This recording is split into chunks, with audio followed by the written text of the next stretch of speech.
యేసుక్రీస్తు నామంలో మీకు మీ కుటుంబానికి క్షేమం కలుగునుగాక. చూచుచున్న దేవుడు, మనమెవనికి లెక్క చెప్పవలసి ఉన్నదో ఆ దేవుని కన్నులకు సమస్తమును మరుగులేక తేటగా ఉన్నది. అనాలోచనలను చూచే దేవుడు నరుల హృదయాలోచనలు చెడ్డవి అని చూశాడు. జీవితాన్ని చూసే దేవుడు నోవహు నీతిమంతుడై యుండుట చూచాడు. కన్నీటిని చూచే దేవుడు బిడ్డలు లేరని లేయ ద్వేషించబడుట చూశాడు.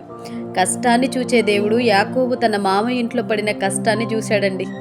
మన శ్రమలను చూసే దేవుడు ఐగుప్తీయులు ఇశ్రాయేలీలను పెట్టిన బాధలను చూశాడు.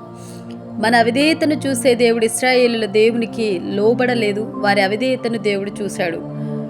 మన భయమును చూసే దేవుడు మనం జయించలేని సమస్యను, మన శత్రువులను చూసి మనం భయపడితే, అధైర్యపడితే మనల్ని చూసి బలపరిచే దేవుడై ఉన్నాడు.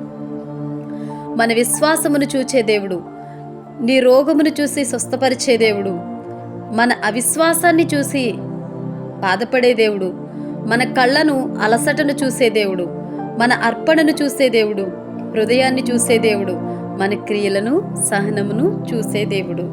ప్రియ విశ్వాసి, నేడు దేని గురించి నువ్వు చింతిస్తున్నావో నాకైతే తెలీదు, కానీ దేవుడు నీకే ఈ సందేశాన్ని పంపించారు.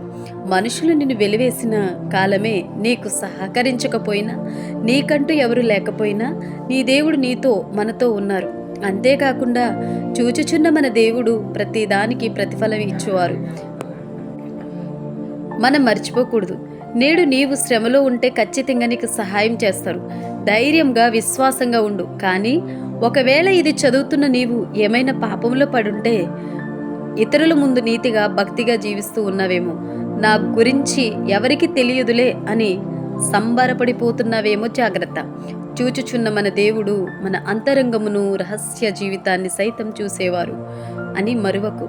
దేవుడు మన క్రియలకు జీతమును ఇస్తే, మన పాపములకు జీతమును ఇస్తే తట్టుకున్నటకు మనము ఏపాటి వారం, ఎంతటి వారం.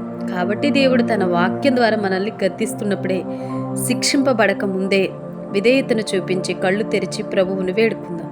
పరిశుద్ధమైన జీవితం జీవించుదాం.